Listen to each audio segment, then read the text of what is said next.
अस्सलाम वालेकुम, कैसे हैं आप लोग? ठीक ठाक।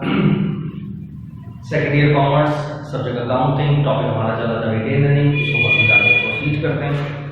लास्ट हमने कौन से ईयर तक कर लिए थे? 12 प्राइवेट तक कर लिया था। 12 प्राइवेट तक कर, जिसके अंदर टी अकाउंट बनाना था। सही, अब आगे प्रोसीड करते हैं जरा। अच्छा जी, ये कब आया है सवाल?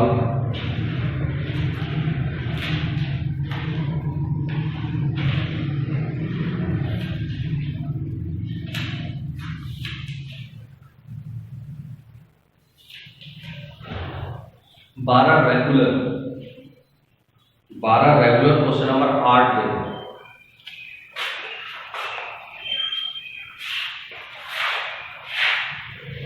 सही, 2012 regular question number 8। 12 regular question number 8। अब इसको देखो जरा।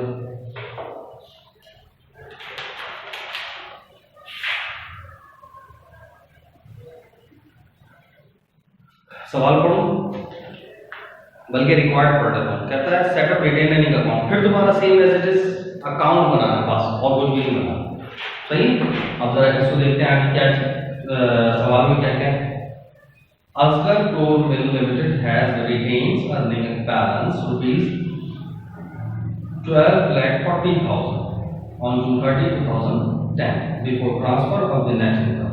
यानी अभी कुछ करा नहीं है, नहीं हमारे लिए ओपनिंग हुआ और नेट इनकम हो गई 3,60,000 रुपये। The following resolution were passed in annual agenda meeting. अब क्या क्या हमने डिसाइड करा?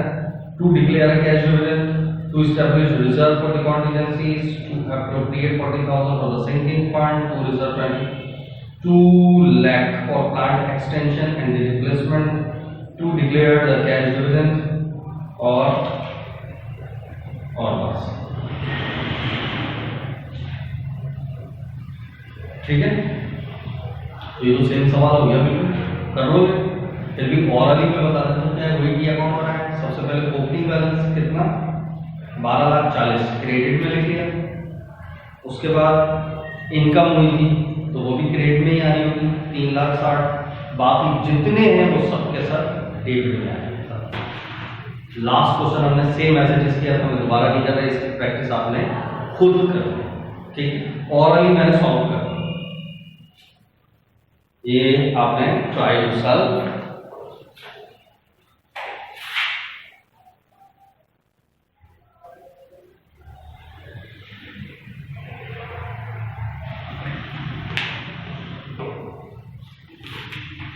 नेक्स्ट देखते हैं ये सवाल कब आया है।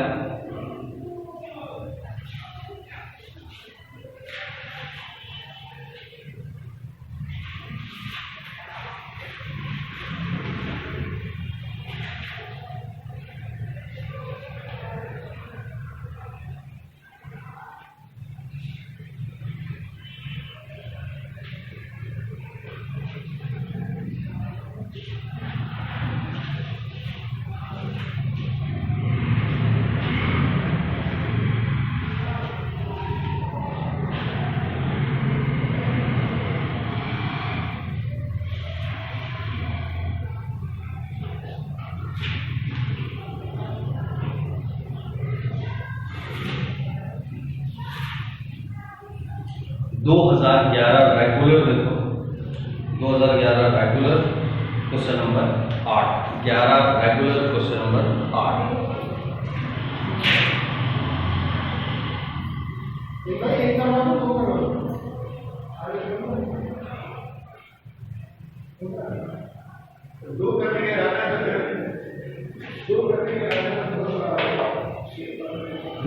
Regular question number 8। अब सवाल भी क्या लिखा हुआ क्या है? Few transactions were posted in the retained earning accounts of Imran and Company। और बाकायदा रिटेन अर्निंग का अकाउंट जैसे अभी रिक्वायरमेंट में था, इससे पहले सवाल हमें बनाना था।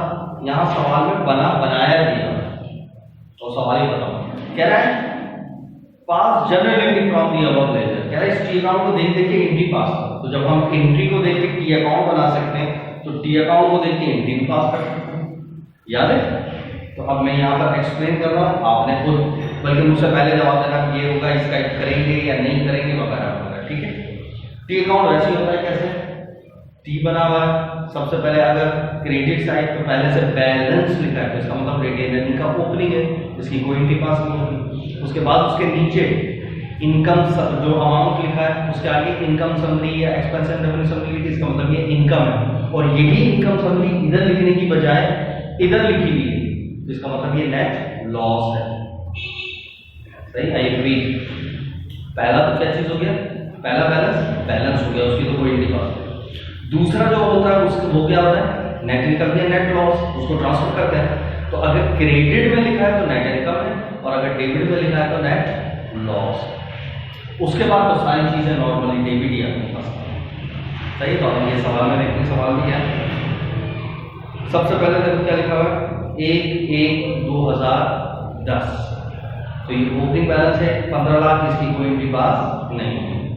उसके बाद साल के एंड पे देखो 31/12/2010,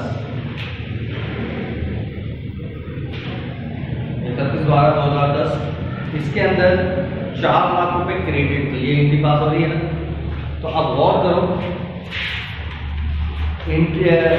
रिटेन अर्निंग क्या हो रहा है? क्रेडिट। टी अकाउंट किस चीज का है? रिटेन अर्निंग का। तो रिटेन अर्निंग क्या होगी? क्रेडिट। कितने से? 4 लाख से। तो 4 लाख से रिटेन अर्निंग क्रेडिट। तो डेबिट क्या हो रहा है? उसका पढ़ो क्या लिखा हुआ है, चेक करो, एक्सपेंस एंड रेवेन्यू समरी। तो आप लिख लो एक्सपेंस एंड रेवेन्यू समरी। हम इनकम समरी लिखते हैं बाद में, ठीक है? बस उसके बाद तो बाकी सारी चीजें डेबिट है। तो अब ये डेबिट वाली है, तो आप चाहो तो एक ही में फारिग कर दो, चाहे अलग अलग फारिग कर दो। सही, एक ही में कर दो तो बाकी सब में रिटेन अर्निंग डेबिट होगी। तो आपने रिटेन अर्निंग को क्या कर दिया? डेबिट। बाकी सारी चीजें क्या क्या है? कैश, डिविडेंड्स, पेबल, उसके बाद कैश डिविडेंड पेबल कितना है? 4 लाख, और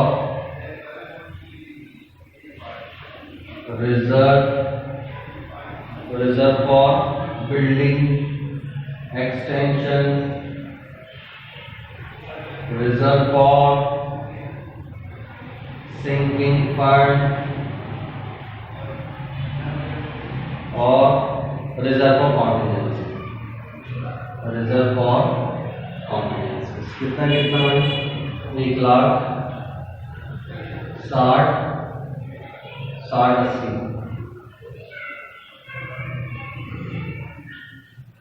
और वो जो आखिर में 12 लाख है वो क्या है? Ending balance. सही, उसकी तो कोई एंट्री पास नहीं हुई। तो देखो हमने ये तमाम चीजें हम बेसिक में कर चुके हैं। एंट्री को देख देख के टी अकाउंट पर आया, टी अकाउंट को देख देख के एंट्री पास कर रहे हैं, वही सवाल आया। ओके की रिपोर्ट है, सही। प्रैक्टिस काम आपका है। मैं भले आपको आता नहीं है फिर भी ऑरली, जैसे कि चॉइस योरसेल्फ पे लिखा है, मैंने ऑरली सॉल्व कराया है, तो आपने बोल बोल के उससे पहले बताना नहीं है कैसे ये होगा ये होगा ये होगा, ठीक है? इस तरह भी प्रैक्टिस होगी, और फिर रिटर्न के अंदर भी आपने लिखना है, ठीक है? ये भी हो गया 11 रेगुलर। अब देखते हैं कब आया है।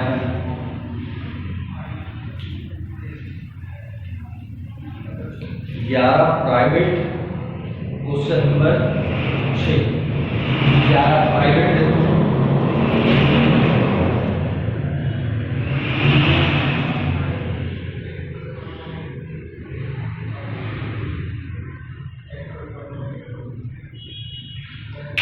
Private, question number 6। अच्छा,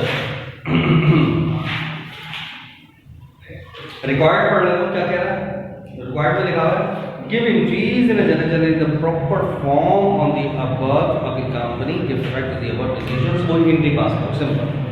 अच्छा प्रॉपर फॉर्म मतलब वही जो हमने शुरू के अंदर बाकायदा स्टैंडर्ड फॉर्म के अंदर लाइनिंग खींचकर हेडिंग डालकर नरेशन ये वो आपने हर काम बोर्ड में ऐसे ही करना।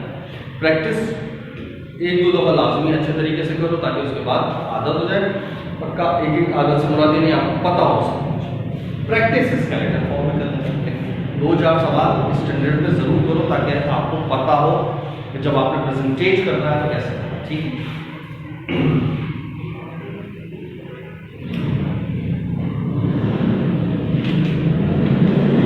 बस इंक्रीज ही पास करनी हो तो सही।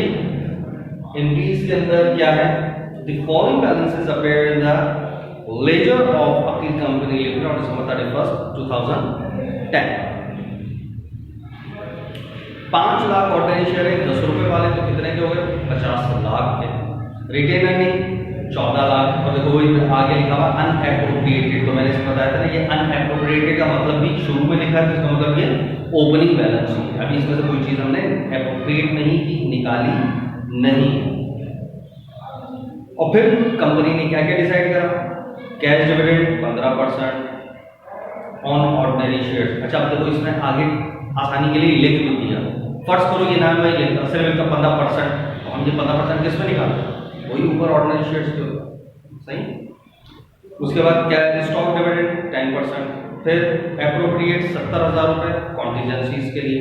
और company was informed bye its banker. Company को बैंकर ने बता दिया cash dividend was collected by 400,000। 4 lakh shares holder जो हैं वो पैसे ले जा चुके हैं दिसंबर 31 और 10 तक। और आगे बस मतलब यही सवाल ठीक है। अच्छा ये एक सवाल इस तरह ये कर लेते हैं इंक्रीज सही फटाफट बताएं। पहला काम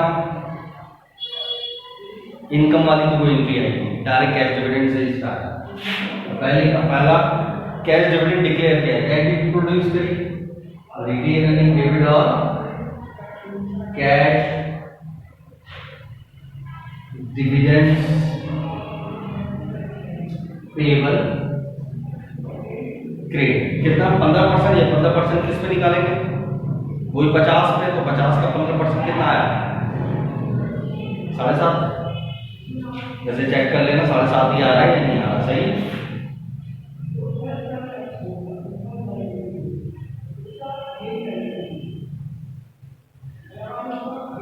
दूसरा काम स्टॉक डिविडेंड 10%। फिर वो रिटेन अर्निंग डेबिट और स्टॉक डिविडेंड्स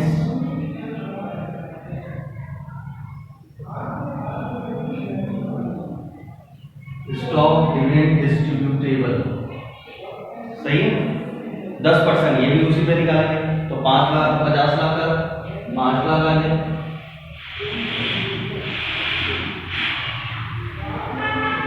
तीसरा एप्रोप्रिएट 70,000 रुपये कॉन्टीजेंसीज के रिटेन अर्निंग डेबिट और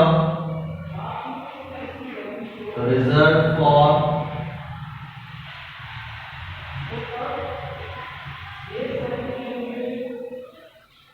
कॉन्टीजेंसीज सरल लिखा हुआ।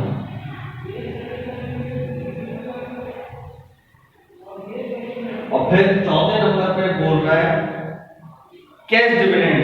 तो जब कैश डिविडेंड के बारे में जब भी पेमेंट हो तो ऊपर जितना था सब जीरो करना है ये लाजमी है। तो पहले कितना था कैश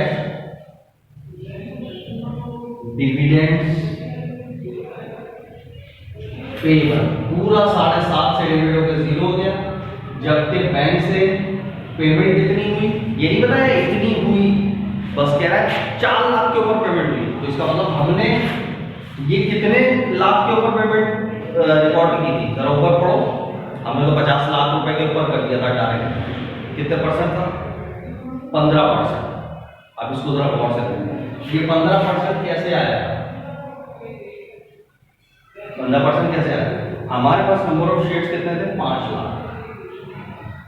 और से देखना ये क्या है 5 लाख नंबर ऑफ शेयर्स, सही। और 5 लाख नंबर ऑफ शेयर्स है और एक कितने का था, 10 रुपए का, तो वही हो गया 50 लाख, है ना। और फिर इसके ऊपर हमने कितने परसेंट निकाला था, 15%, तो वो कितना आ गया था, 7.5 लाख। ये अमाउंट आया था, इससे हमने इनके पास कर दिया।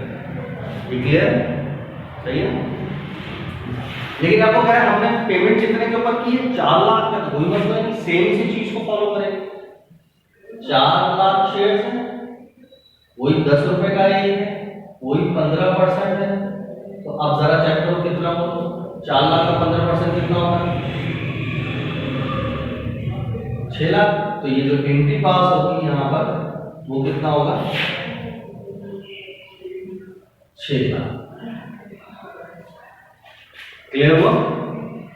हमने वादा किया था 5 लाख शेयर होल्डर को कि आपको मुनाफा देंगे, लेकिन बैंक ने बताया आपके सिर्फ 4 लाख शेयर होल्डर आए हैं और पैसे लेके चले गए। तो हमने तो अमाउंट निकाला था, 5 लाख के ऊपर कितना बन रहा था, 15%, 7.5 लाख। लेकिन 4 लाख का कितना बनेगा, तो सेम उसी तरह निकाल दिया, वो बना 6 लाख। तो पेमेंट हुई 6 लाख की, तो बाकी अभी भी कितने रह गए, 1.5 लाख। इनके ऊपर अभी तक कोई क्लेम नहीं हुआ, कोई लेके नहीं किया, तो लिहाजा इसको क्या बोलेंगे, अनक्लेम्ड पेमेंट। सही, कि अभी तक ये पेमेंट नहीं हुई। ये करंट लायबिलिटी होती है, हर साल 0 करनी मस्ट है। तो लिहाजा ये तो हमने 0 कर दी, बाकी पेमेंट हो चुकी, बाकी नहीं हुई जिस पर क्लेम नहीं किया लोगों ने अभी तक। तो जब क्लेम होगा पेमेंट, तो जब क्लेम करेंगे तो अनक्लेम डेबिट हो जाएगा, फिर बैंक क्रेडिट होगा, एक होता है ये 0 हो जाएगा। ये करंट लायबिलिटी हर हाल में 0 करनी है, क्योंकि वरना ऑडिट ऑब्जेक्शन आ जाएगा। ये लॉन्ग टर्म लायबिलिटी अब ये भले 2 साल 4 साल 5 साल पड़ा है एंड ये भी 0 हो जाएगी। क्लियर, ये मैंने बेसिक में बहुत डिटेल के अंदर कराया हुआ है, फिर मैंने दोबारा करा दी क्योंकि यहाँ पर अनक्लेम का जिक्र आ रहा है। यहाँ पे क्लियर है, पक्का। अच्छा, बात खत्म, सवाल सही। अच्छा जी,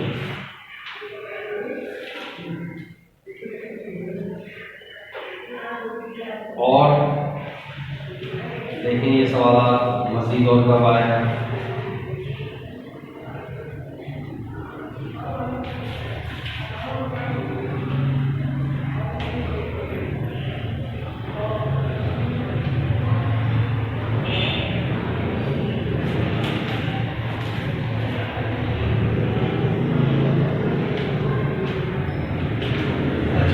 भारत और मजीद कोशिश करना, आगे से आगे सवाल करते चले जाओ। जैसे जैसे आपके ये सवाल कंप्लीट होते जाएंगे इंशाल्लाह हमारा और टॉपिक जल्द से जल्द खत्म हो जाएगा।